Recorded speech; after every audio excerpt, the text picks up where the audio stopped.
So these guys are suddenly fixed on the bumblebee. They say, wow, what a flight pattern. We have to understand this. So they go to the bee and say, ma'am, can we get some time of yours? She said, why? We need to understand your flight pattern. We need to study it. She says, sorry, I don't have the time. The shops are just open, the flowers are all there, I have to go and get the honey, I have to do the shopping. My kids are back home, my husband will be waiting, so sorry, I can't do it. Man, please, we are aerospace scientists, we've all been educated in IIT and Massachusetts, etc. And we really need to know this. So she says, well, big guys, maybe I should give them some time. So she says, okay, but please do it soon. So immediately the scales, the rulers, the protractors, all this come out along with the laptops and goes to the satellite, comes out into the printers. They look at the printout, there's a lot of discussion, how intellectuals research, a lot of people do charcha, All that is happening and 1 hour goes, 2 hours goes. Then she says, look, enough, now I have got to go. Woman, don't you understand? This is of national importance. How can you do something like this? You don't understand these things. Shut up. We have to do the study, So she's like cowed down. She says, oh God, these guys are serious fellows, okay, little bit more time. And again, they're going on, it goes on. It's evening. Then finally she puts her foot down and she says, enough is enough. Look, I got to go. Anyway, the shops are closed. Today we'll have to go hungry. My children will be crying. My husband will be in a tiz. I'm going to go. So they say, yeah, okay, you can go. Anyway, you wasted our whole day. We've not learned anything. She says, what? Whole day you made me to sit here and, I didn't even do my shopping and all that kind of stuff. And then you said, tell me what you learned. You won't understand, woman. This is beyond you.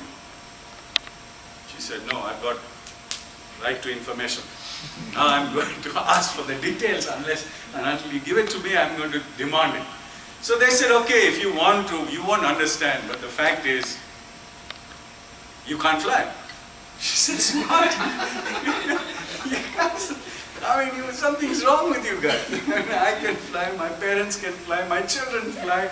We've always been flying. What do you mean we can't fly? See, we told you can't understand. See all these equations and subtractions and multiplications. You can't understand this. All these logarithms, it's way beyond your understanding. The fact is, your wings are too thin, your stomach is too big, your mouth is too long, your legs are too spindly. You can't fly. She says, you guys are mad. They said, yeah, go ahead, fly. So she tries to fly, and she can't. That's the story. And that's what has happened to our people. That's what the British did to us. That's what most of the colonizers did to the colonies. And that's what people like us have done to them. We have made them believe that they don't know. We have taken their wisdom and thrown it into the wastebaskets and convinced them that they don't know. Convinced them that they don't have the capability of running their own lives. And now it's many years into this. Now I think our job is really to pull them back out of that. Give them back that confidence. Bring out that stuff from the dustbins and re-look at those things. I'm not saying that we don't know. I'm not saying that modern India is all stupid. I'm not saying that all of you who are so educated are so stupid. I'm not saying that I am stupid. But the people are also not stupid. And the years of learning that is there in a whole civilization is also not all worthless.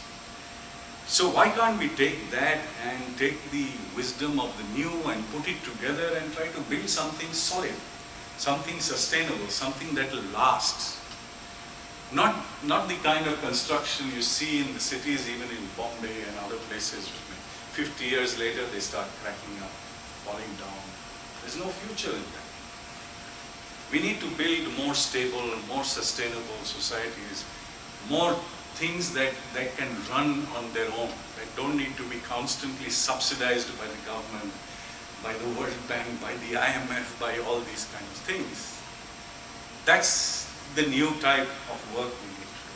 And it's a big challenge because we are challenging ourselves, we are challenging our own understandings of what is development and what is this development. This whole charcha has to happen. You know, it's not happening.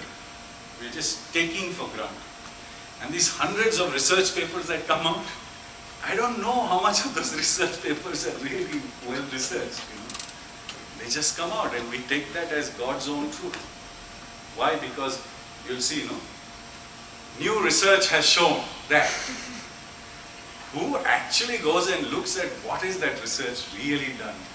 What is the random studies that people have put together? And on what basis have they come up with theories that just overnight say groundnut oil is not good for health?